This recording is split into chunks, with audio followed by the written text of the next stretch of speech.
छूने के लिए वुजू करना होगा, पढ़ने के लिए गुस्ल करना होगा, समझने के लिए मोहब्बत मुस्तफ़ा करनी होगी। अब बात समझ में आई, अबुल आला मौदूदी को कुरान समझ में क्यों नहीं आया, रशीद अहमद गंगोही क्यों नहीं समझ पाया, कासिम नानोतवी क्यों नहीं समझ पाया, खलील अहमद अम्बेडवी क्यों नहीं समझ पाया, नजीर अहमद कासमी क्यों नहीं समझ पाया? क्योंकि वुजू भी था, गुस्ल भी था, मगर मोहब्बत मुस्तफ़ा नहीं थी, इसलिए कुरान नहीं समझ में आया। कुरान समझा है गौसे आज़म ने, मोहब्बत मुस्तफ़ा है, आला हजरत ने समझा मोहब्बत मुस्तफ़ा है, ताजुश शरिया ने समझा मोहब्बत मुस्तफ़ा है, और आज भी हुजूर मुहद्दिस कबीर कुरान समझ रहे हैं क्योंकि मोहब्बत मुस्तफ़ा है। क्या कहने, खड़े हो जाएं, नारे तकबीर, नारे रिसालत, सरकारे मदीना।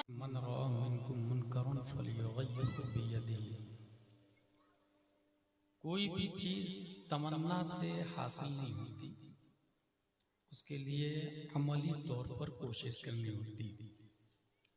तो जो करप्शन है वो खत्म किए बगैर होगा नहीं। अगर आप दुआ करें अल्लाह करप्शन को खत्म कर दे और खुद अमली तौर पर मैदान में नहीं आए, तो ये खुद को बेवकूफ बनाने वाली दुआ है। हुजूर सल्लल्लाहु ताला अलैहि वसल्लम मुस्तजाबुद दावात है, वो मस्जिद नबवी में कहते, ए अल्लाह अबू जहल को मार डाल, तो अल्लाह मार देते कहने। मगर वो मैदान बद्र में आए, वो जंगे उहुद में आए, बदन से खून निकला। तो वो जो जुर्म है, हदीस शरीफ में बुखारी में आया, कुल्लुकुम राइन व कुल्लुकुम मसऊलुन अन रइयतिही, हर शख्स जिम्मेदार है। अगर बादशाह है तो पूरी पब्लिक के करप्शन की जिम्मेदारी उसके सर जाती है, उसे चाहिए कि उसे रोके, और वो नहीं तो कबीले का लीडर, और एटलिस्ट हर शख्स अपनी बीवी का तो हाकिम है, अपने बच्चों का तो हाकिम है। तो बीवी और बच्चों पे तो शरीयत के दायरे में तसर्रुफ और इख्तिदार को रखता है। बच्चों को तो बोल सकता है ये जानवर कट, बाल मत कटाओ, इंसान की तरह कटाओ। बीवी को तो ये बोल सकता है कि ये बगैर नकाब के बाहर मत जाओ, नकाब पहन के बाहर जाओ। कुल्लुकुम राइन व कुल्लुकुम मसऊलुन अन रइयतिही। पहला स्टेप है जुर्म को हाथ से रोकना। इसमें जंगे शामिल है, जिसमें 150 जंगे हमारे नबी सल्लल्लाहु अलैहि वसल्लम ने लड़ी, जिसमें 50 में बज़ाते खुद आप शरीक थे और 100 में अपना नायब बनाकर किसी न किसी सहाबी को भेजा। दूसरा स्टेप आता, अगर ये न हो सके तो जुबान से रोको, ए भाई शराब मत पिए, ये है जुबान से रोको। ए भाई ये जीएफ लेके आप जा रहे हैं ना, ये हराम है, निकाह कर, ये है जुर्म को हाथ से रोकना। अपनी बेटी को बोले ये जो आप बीएफ लेके घूम रही हो ना, ये हराम है, अपनी बहन को बोले इससे निकाह कर, जुर्म को हाथ से रोकना हो। ये भी ना हो सके, that is last stage of ईमान, दिल से बुरा जानना, वालिका अदअफुल ईमान, इसमें तफजील है, इसमें तफजील लास्ट दर्जे के लिए आता है, इससे नीचा कुफ्र ही शुरू होता है। सबसे कमजोर दिल से बुरा जानना, और जो दिल से बुरा जानता है जुर्म उससे खत्म नहीं होता, वो तो उसके ईमान की सलामती है, वरना जुर्म तो इस दो से खत्म होता है, या तो हाथ से या जुबान से। अपने ईमान की सलामती इसमें है कि हराम को हराम जाने और हलाल को हलाल जाने। तकरीर का ये तरीका नहीं था जो मौजूदा जमाने में राइज है। मैं कुछ तकरीरों की मिसाल दूं आपको।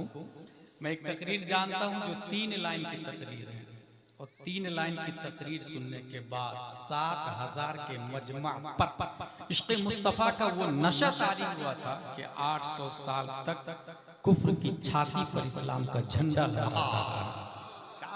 वो तकरीर ये थी, अय्युहन नास अइनल मफर अल बहरु मिन वराइकुम वल अदु अमामकुम वलैसा लकुम वल्लाहि इल्ला सद्क़ वस्सब्र। मेरे दोस्तों कहाँ जाओगे, सामने दुश्मन, पीछे समंदर, डॉल्फिन, ब्लू व्हेल, सारे सिवाय इलाए कलिमा हक के, there is no option, no chance, no way, no street, no path, no any option.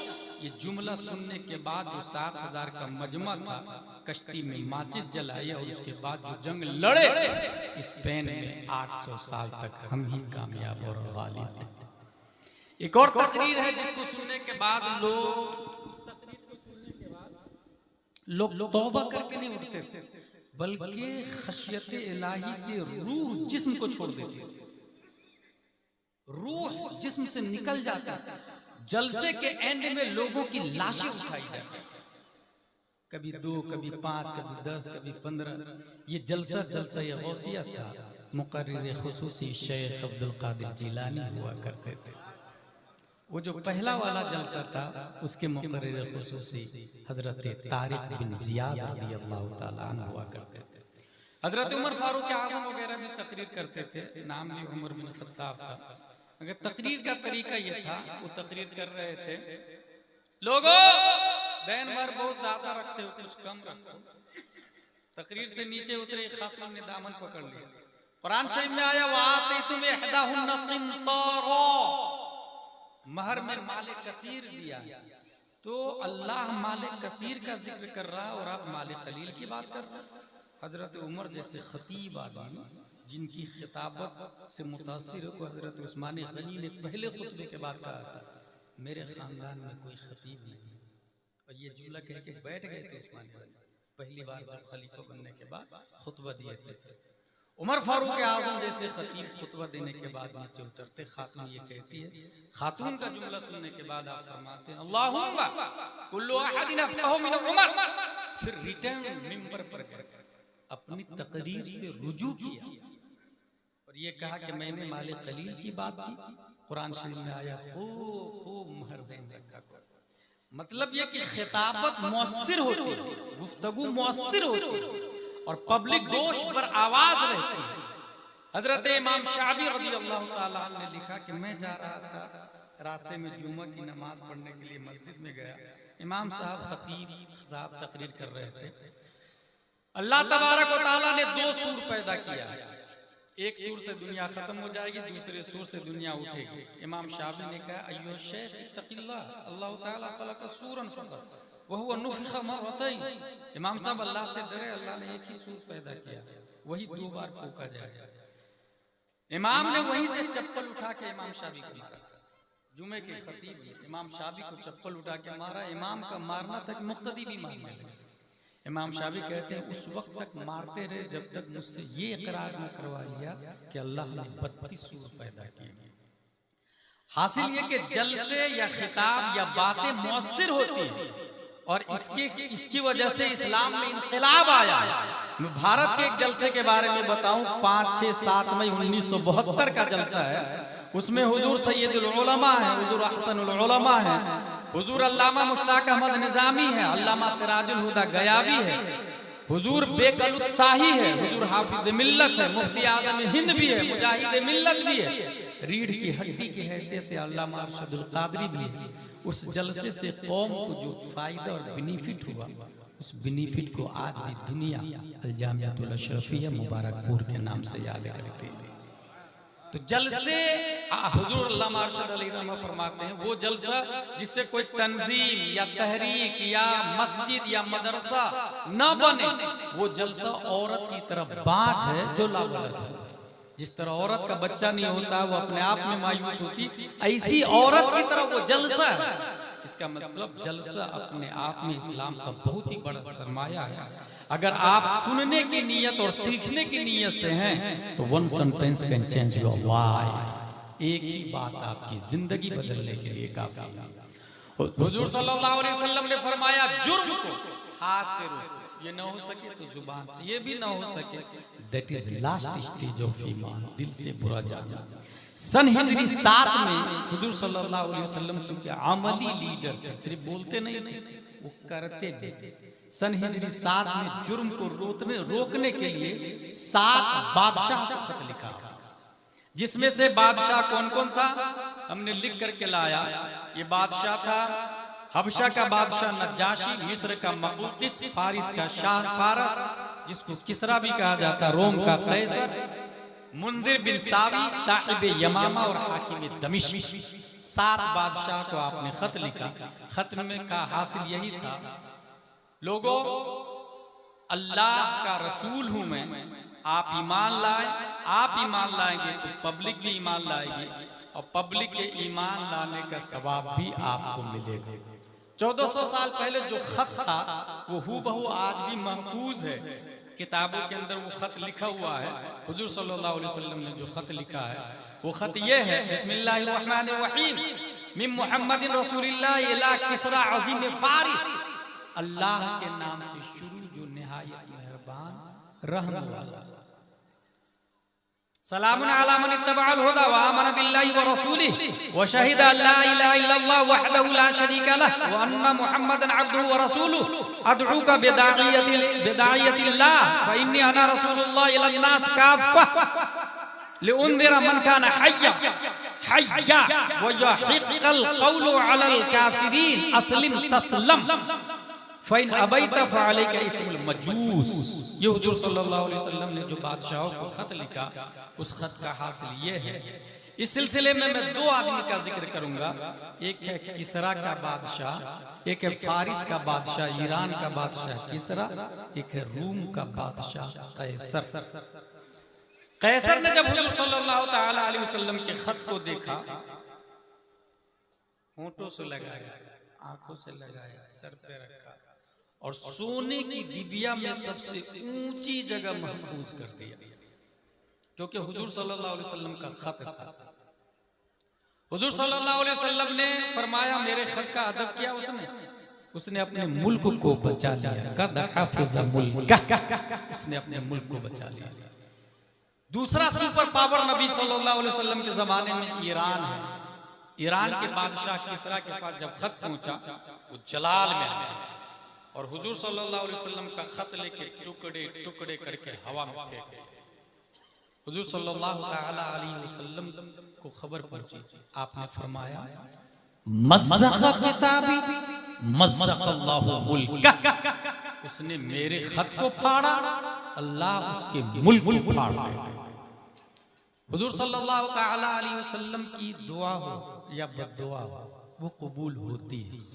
और ये बात काफिरों को भी पता था, ईमान वालों को तो पता ही थी, काफिरों को भी पता था।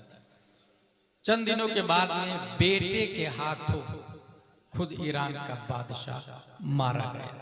यहाँ ये समझ में आया कि जो नबी के खत का अदब करता है, अगर काफिर भी है तो अपनी सल्तनत को बचा लेता है, और जो नबी के खत की तौहीन करता है, अगर वो मोमिन भी हो तबाह बर्बाद हो जाता है।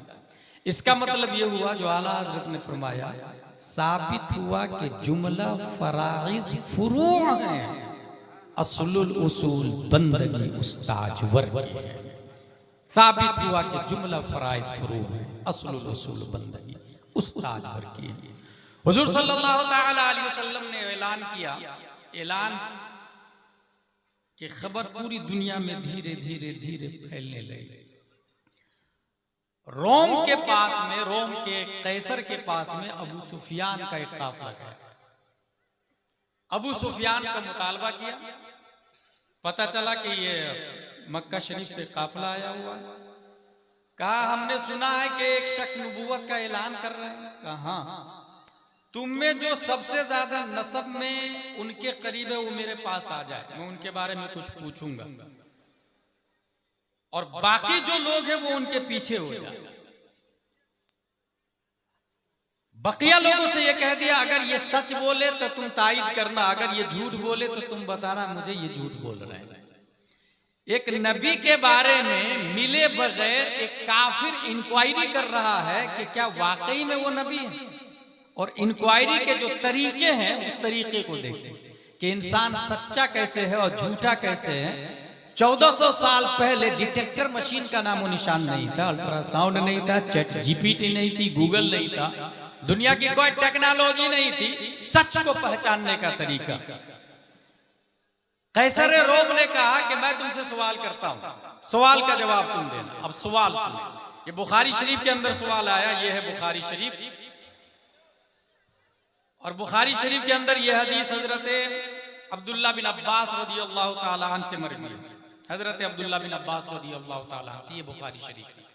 इस बुखारी शरीफ में 11 सवाल हैं, जिसमें रोम के बादशाह ने अबू सुफियान से पूछा। अबू सुफियान अभी ईमान नहीं लाए, और न ही रोम का बादशाह लाया।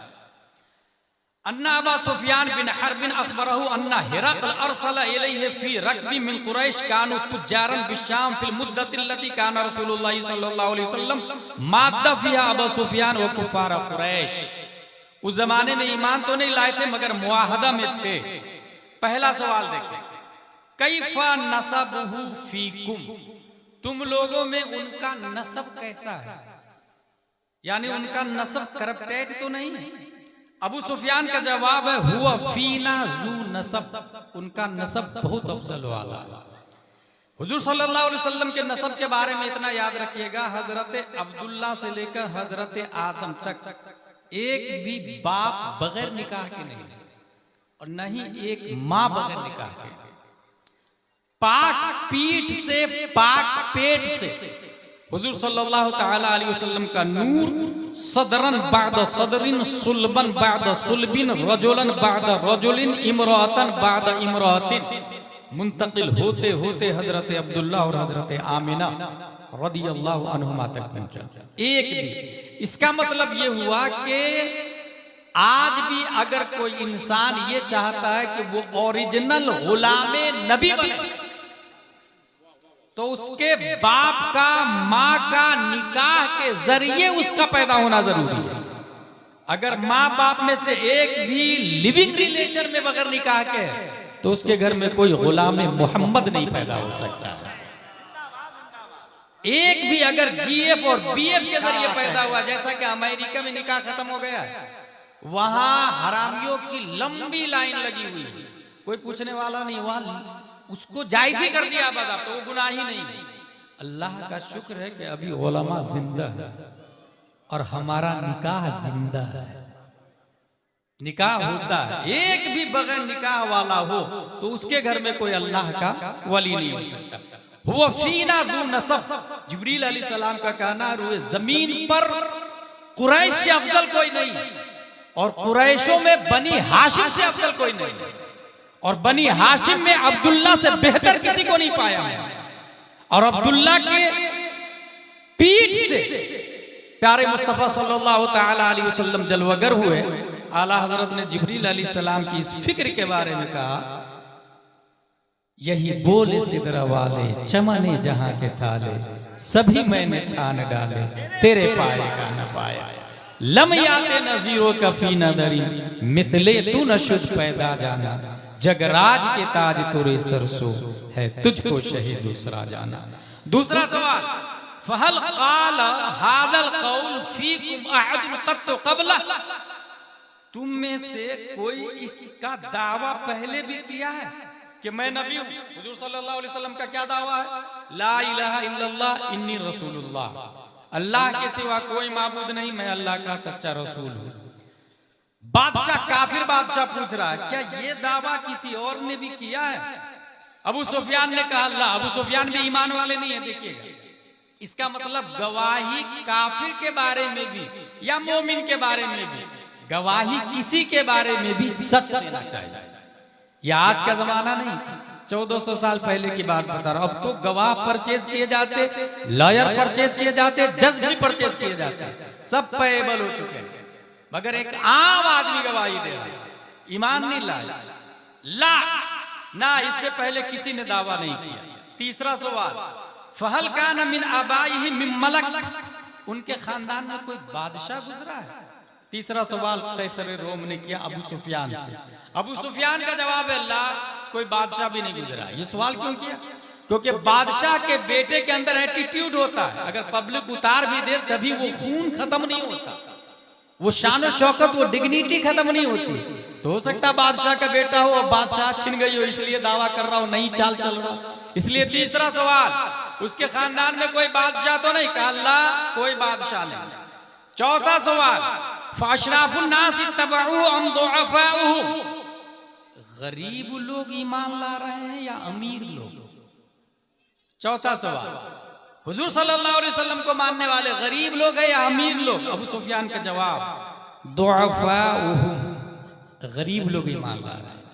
इसका मतलब ये हुआ काकी बाजार में जो अमीर है वही ईमान वाला भी है, इसकी कोई दलील नहीं है, क्योंकि तारीख ये बता रही है कि दौलत की बुनियाद पर बहुत सारे लोग ईमान से हाथ धो बैठे हैं।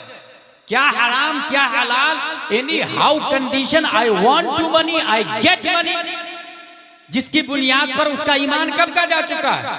1400 साल पहले भी नबी को मानने वाले ज्यादा गरीब लोग थे, और आज भी ईमान की मजबूती अमीरों की बजाय गरीबों में ज्यादा। इसलिए प्यारे मुस्तफा ने फरमाया अल इस्लाम बदा मिनल गुरबा व सयऊद कमा बदा। इस्लाम फैला है गरीबों से और अनकरीब सिमटकर गरीबों में आ जाएगा। इसका मतलब यह हुआ जो करोड़पति है, जो अरबपति है, जो मिलियनेर बिलियनेर है, वही सबसे अफजल आला ईमान वाला हो, इसकी कोई दलील नहीं है। बल्कि जो गरीब इंसान है, आधी रोटी खाता है मगर झूठ नहीं बोलता, हराम खोरी नहीं करता, किसी का गबन नहीं करता, वो माल हराम की नहीं कमाता, वो शराब नहीं पीता, वो जुआ नहीं खेलता, वो सूद का नहीं खाता, वो सट्टे का नंबर नहीं बताता, किसी भी इल्लीगल काम में वो शरीक नहीं होता, उसका एक ही मिजाज है आधी रोटी खा के नबी का ईमान बचाना है, नबी की सुन्नत को जिंदा रखना है। ऐसे इंसान के लिए 1400 साल पहले साहिब गुंबद खजरा ने मुजदा दिया था कि एक गरीब अमीर से 500 साल पहले जन्नत में चला। नारे तकबीर, नारे रिसालत, खलीफे ताजुल शरिया।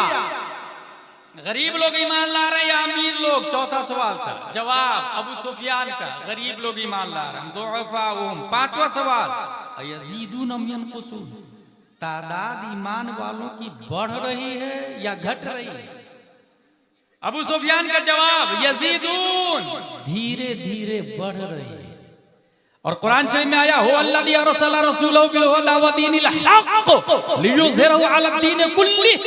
ये दीन इतना बढ़ेगा कि तमाम दीनों पर गालिब आ जाएगा। इसलिए चर्च का पादरी और मंदिर का पंडित भी इस बात को जानता है कि अगर दुनिया में सबसे ऑथेंटिक और सबसे मजबूत कोई सिस्टम है तो उस सिस्टम का नाम इस्लाम और कुरान मुक़द्दस। अगर कोई बेहतरीन लीडर है तो उस लीडर का नाम द ग्रेट मोहम्मद रसूलुल्लाह सल्लल्लाहु अलैहि वसल्लम। धीरे धीरे बढ़ रहे हैं। छठवां सवाल, फहल यरतद्दु अहदु मिनहुम सख्ततन लिदीनिही बाद अन यदखुल फी। ईमान में दाखिल होने के बाद, ये सब बुखारी के अल्फाज है, याद रखिए। ईमान में दाखिल होने के बाद कोई रिटर्न भी होता है, दोबारा दीन से फिरता भी है। अबू सुफियान का जवाब ला। गोया अबू सुफियान का तेवर कह रहा था फिरना तो बड़ी बात है, उमैया बिन खल्फ अगर बुरी तरीके से मारे भी तो बिलाल बन के जूती के नीचे तपती हुई रेत पर भी दीन से फिरना तो बड़ी बात है। अहदुन अहदुन का नारा नहीं छूटता है।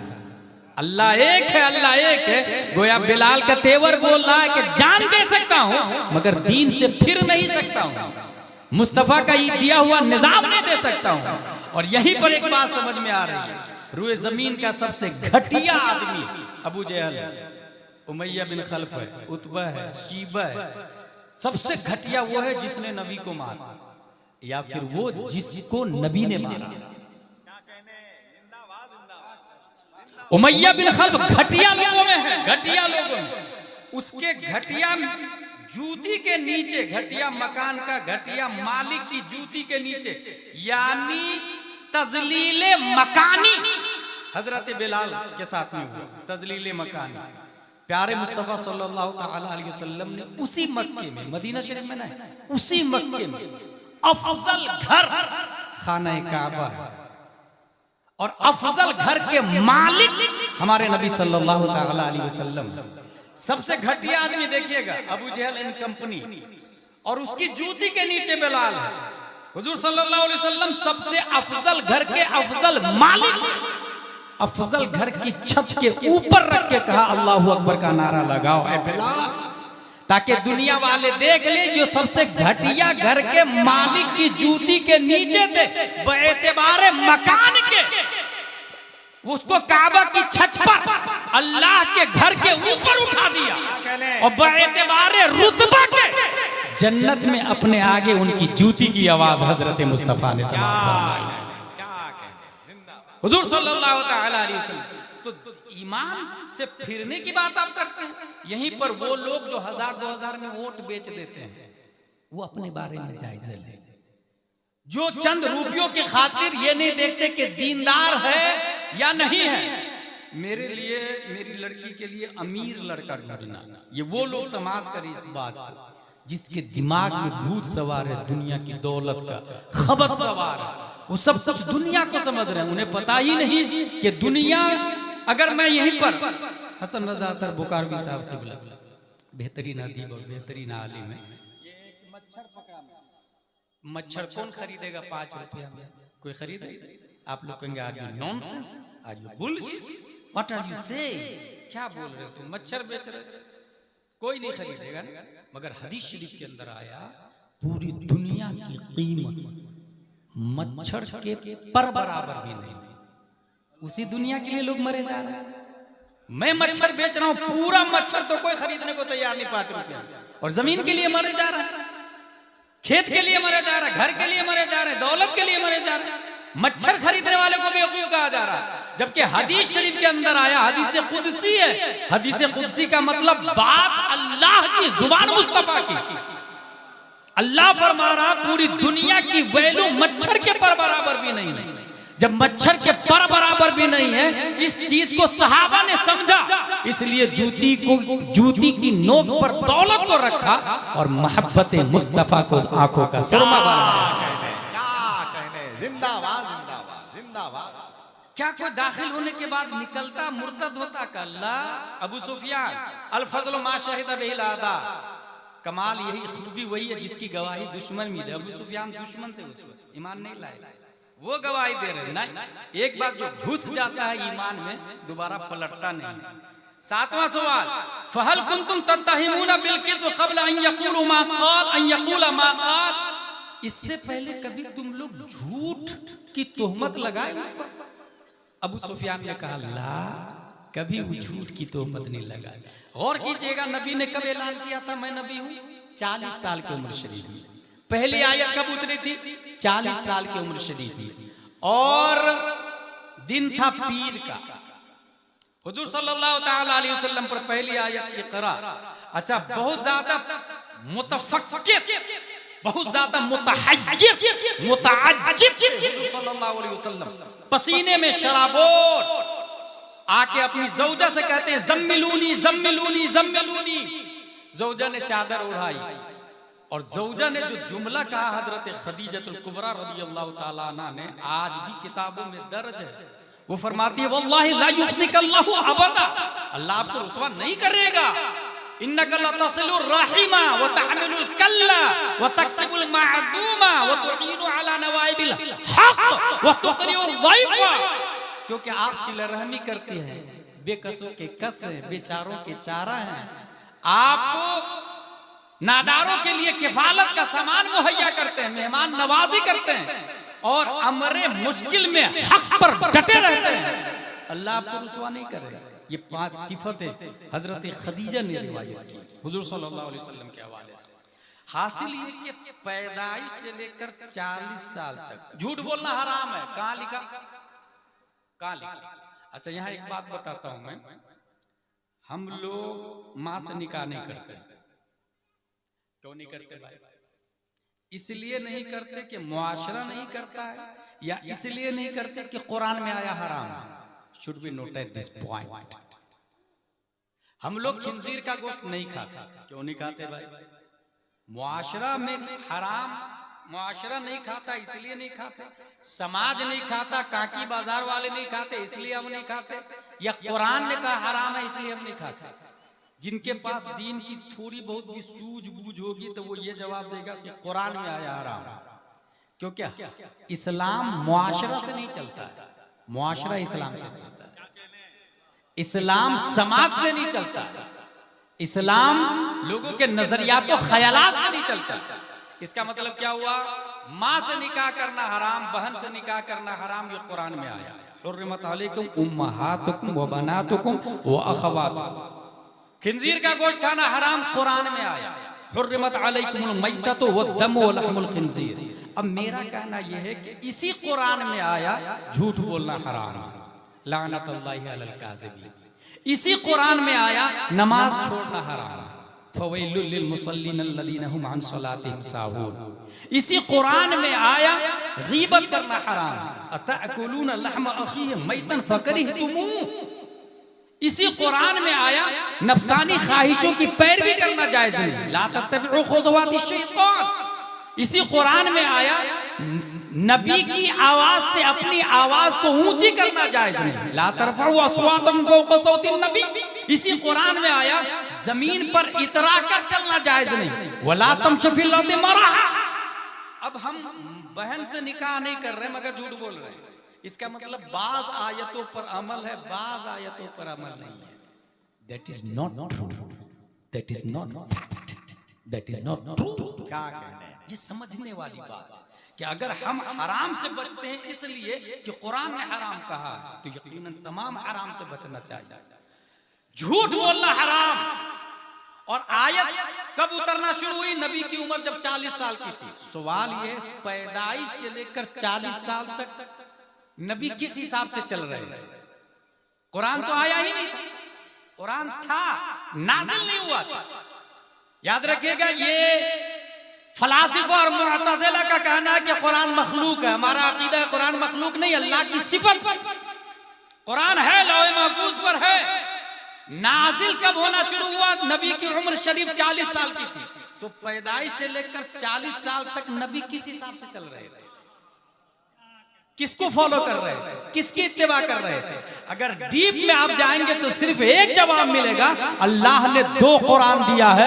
एक कुरान का नाम मुस्तफा है, दूसरे कुरान का नाम जो 2 तख्ती के दरमियान है, वो दुनिया के और निजाम होगा, वो और मजहब होगा, वो और सिस्टम होगा, वो और ज़ाब्ता होगा। जहां थ्योरी पहले दी जाती होगी, प्रैक्टिकल बाद में दिया जाता होगा। ये निजाम इलाही है, अल्लाह का दिया हुआ दीन इस्लाम है, मशीयत इलाही ये चाह रही है। महबूब, पैदाइश से लेकर 40 साल तक अपने वजूद को कुरान बना के पेश करो, और 40 साल के बाद मेरी सिफत कुरान पढ़ा के सुनाओ। हाथों को उठाएं, नारे तकबीर, नारे रिसालत, अज़मते मज़हबे इस्लाम, मसलके आला हज़रत।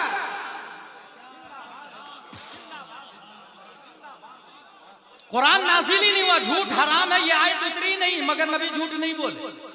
और ये कौन बोल रहा? नबी के बच्चे नहीं बोल रहे, नबी के रिश्तेदार ने। अबू सुफियान ईमान भी नहीं लाए। अल फज़्ल मा शहीद बिहिल आदा। इसका मतलब ये हुआ कि जो झूठ बोलता है ना, उसका भरोसा नहीं किया जाता। इसी वजह से एक इंसान नमाज भी पढ़ता है, दाढ़ी भी शरीफ है, लेकिन झूठ हलल ऐलान बोलता है, उसने चांद देखा। दारुल उलूम अहले सुन्नत ज़ियाउल उलूम के पास आए, मुफ्ती साहब मैंने चांद देखा, शरीयत बोलती है उसकी गवाही मोतबर नहीं। अच्छा, कुछ इतने नालायक झूठे लोग हैं, वो दादागिरी करते, मेरी गवाही लेनी पड़ेगी, मैं चांद देख करके आया हूँ। यही लोग दीन को, यही लोग बर्बाद कर रहे हैं, यही लोग तबाह कर रहे हैं। भाई आपके हिसाब से दीन नहीं चलेगा, बुखारी के हिसाब से दीन चलेगा, मुस्लिम के हिसाब से दीन चलेगा।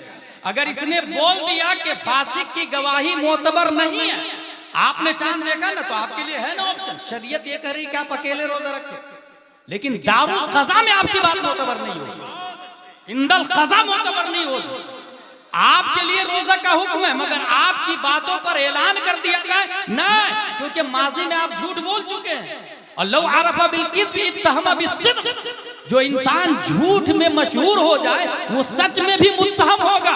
ये हमारे नबी है, पैदाइश से लेकर 40 साल तक झूठ नहीं बोले, तब जब जाके बोले मैं अल्लाह का रसूल हूँ, तो कैसर रोम ने भी माना, अबू सुफियान ने भी माना। अरे नबी तो हमारे नबी है। अबू बकर सिद्दीक को सदाकत के बुनियाद पर सिद्दीक अकबर कहा जाता है। उनके बारे में किताबों में ये आया, किसी जंग से आप लौट रहे थे, एक खातून ने दामन पकड़ लिया, हुजूर हुजूर मेरा बेटा कहाँ है? सिद्दीक अकबर ने फरमा दिया, आपका बेटा पीछे आ रहा है। तारीख में ये आया, उसके बच्चे का इंतकाल हो चुका था, मगर कुदरत इलाही ये चाह रही थी मेरा सिद्दीक कभी झूठ नहीं बोला है, आज झूठा हो जाएगा, इसलिए झूठा नहीं होना चाहिए। उसके बच्चे को जिंदा करके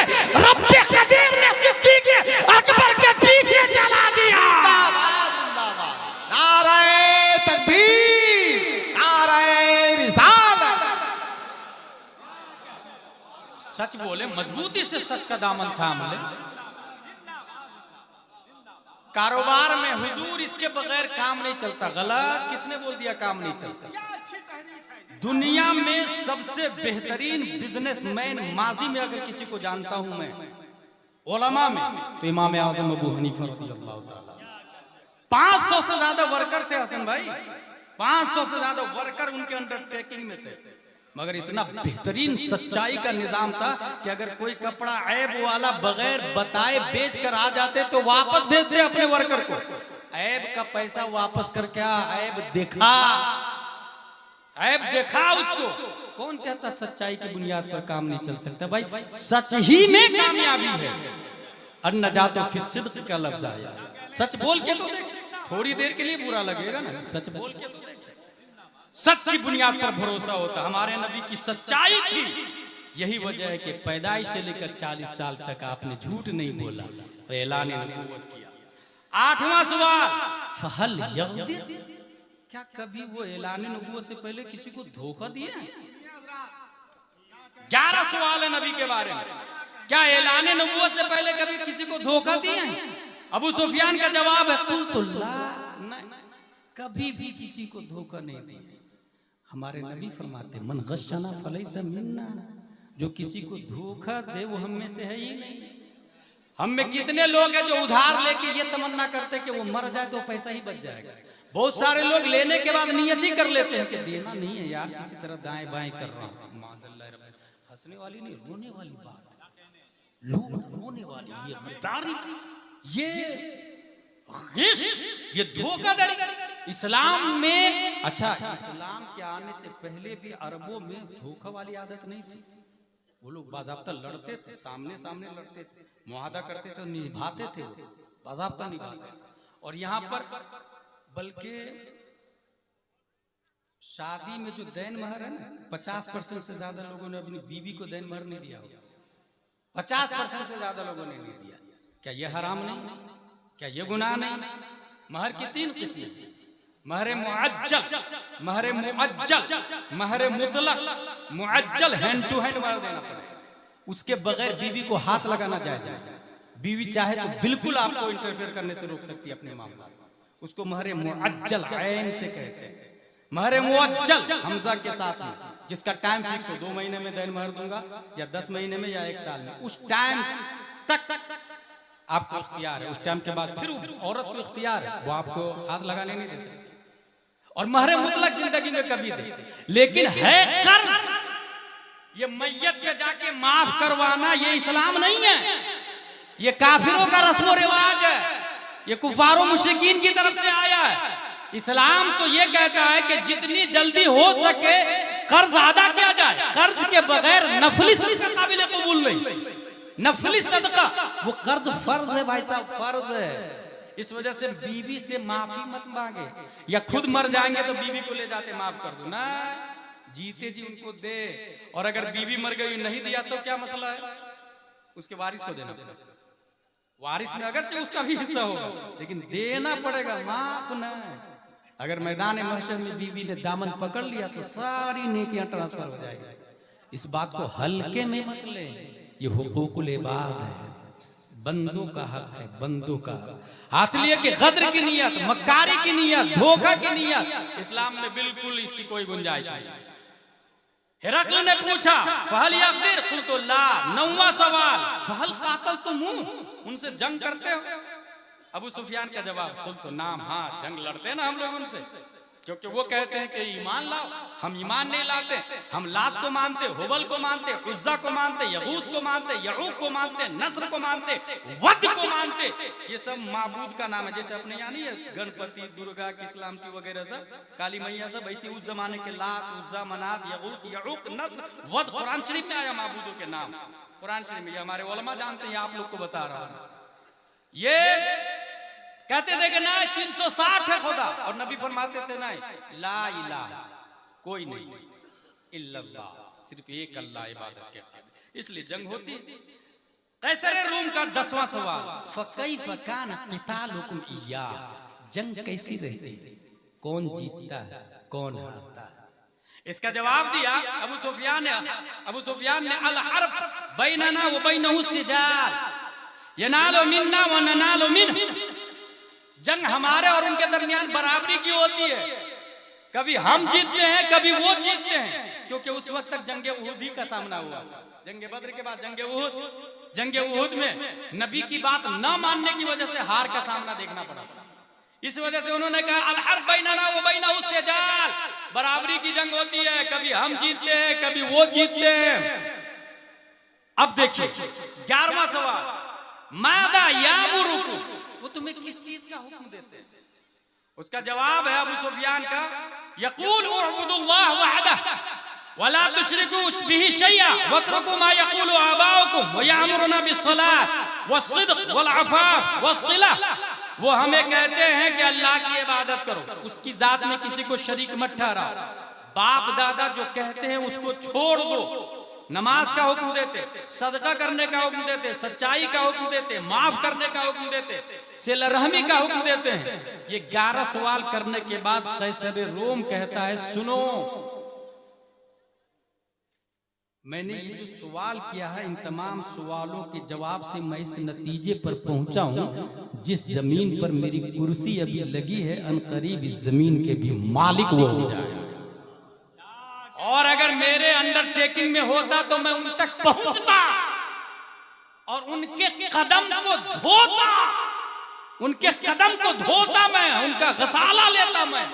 कौन बोला ये? कैसर रोम। अब यहां से आखिरी बात बता के वमा अलैना इल्लल बलाग, मेरी तकरीर खत्म हो रही है। हुजूर सल्लल्लाहु तआला अलैहि वसल्लम के हवाले से 11 सवाल किया। हुजूर सल्लल्लाहु तआला अलैहि वसल्लम आपकी सिफतें जाहिरी भी और बातनी भी पूरी दुनिया के सामने आया है। हुजूर सल्लल्लाहु तआला अलैहि वसल्लम क्या कर रहे थे, इसकी 2 जहत है। हमारे नबी सल्लल्लाहु तआला अलैहि वसल्लम की तरह लीडर दुनिया में कोई नहीं आया, अंबिया और भी आए, हजरत मूसा भी, हजरत ईसा भी, हजरत आदम भी, दीगर अंबिया किराम भी है। मगर यहाँ मौजूदा दुनियावी लीडर की बात करूंगा मैं कि दुनिया में जितने मिलल, निहल, फिरक, मदाहिब, मशारिब, मकातिब, थॉट ऑफ स्कूल्स के फॉलोवर्स, यजुर्वेद, ऋग्वेद, सामवेद, 18 पुराण, महाभारत के मानने वाले जितने लीडर हैं, इनके लीडर, ये लीडर दिन में क्या करते थे उनके दोस्त बताते थे, उनकी कंपनी बताती थी, उनके सहाबा बताते थे, मगर रात में कौन कितना बड़ा कमीना है या कितना बड़ा शरीफ है ये कैसे पता चलेगा? अगर बीवी हो तो बता सकती है कि ना ये आदमी रात में भी परफेक्ट है, और अगर 1-2 बीवी हो तो आपस में सेटिंग हो जाएगी कि तुम मेरे ऐब को छुपाना, मैं तुम्हारे ऐब को छुपाऊंगा। अगर 3 से ज्यादा बीवियां हो तो फिर झूठ पर इत्तेफाक नहीं हो पाएगा।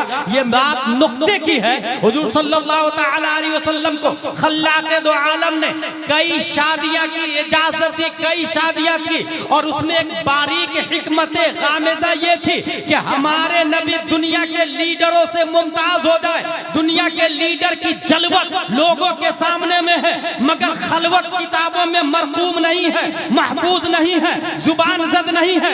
नबी को कई शादी की इजाजत दी ताकि दिन में नबी क्या करते हैं ये अबू बकर बताएंगे, ये उमर बताएंगे, ये तलहा बताएंगे, ये जुबैर बताएंगे, ये हंज़ला बताएंगे, मगर रात की तारीकी में नबी क्या करते थे ये हजरत आयशा से पूछो, हजरत खदीजा से पूछो, हजरत हफ्सा से पूछो, हजरत उम्मे सुलैम से पूछो।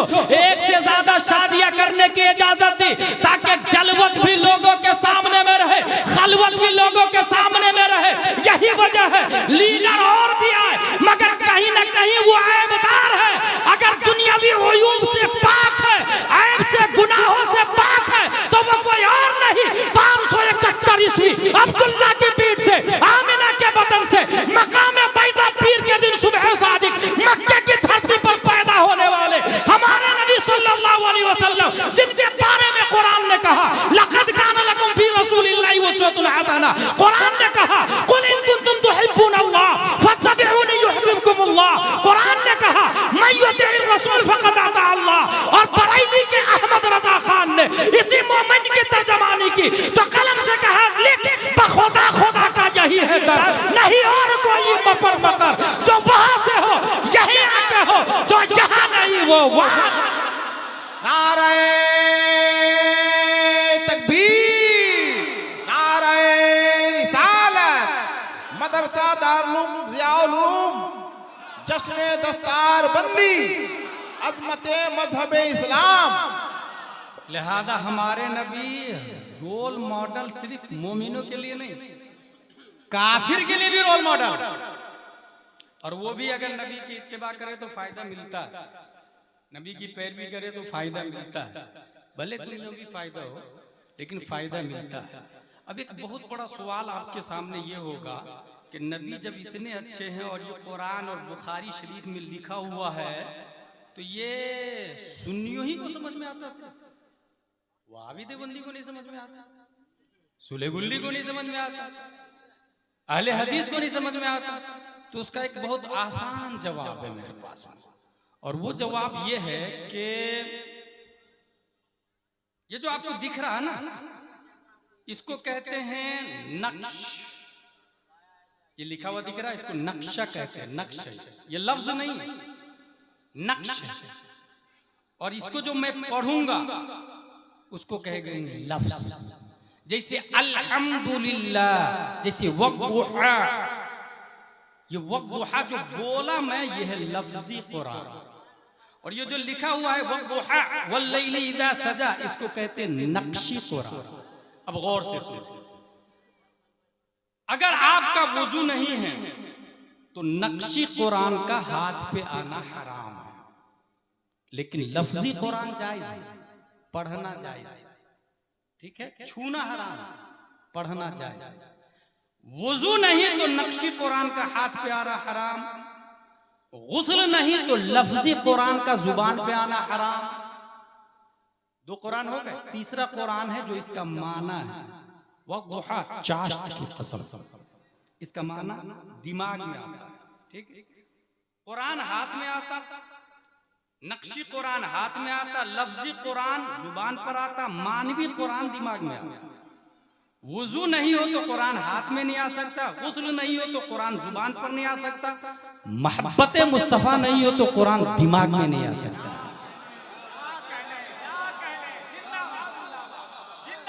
छूने के लिए वुजू करना होगा, पढ़ने के लिए गुस्ल करना होगा, समझने के लिए मोहब्बत मुस्तफा करनी होगी। अब बात समझ में आई, अबुल आला मौदूदी को कुरान समझ में क्यों नहीं आया, रशीद अहमद गंगोही क्यों नहीं समझ पाया, कासिम नानोतवी क्यों नहीं समझ पाया, खलील अहमद अम्बेडवी क्यों नहीं समझ पाया, नजीर अहमद कासमी क्यों नहीं समझ पाया?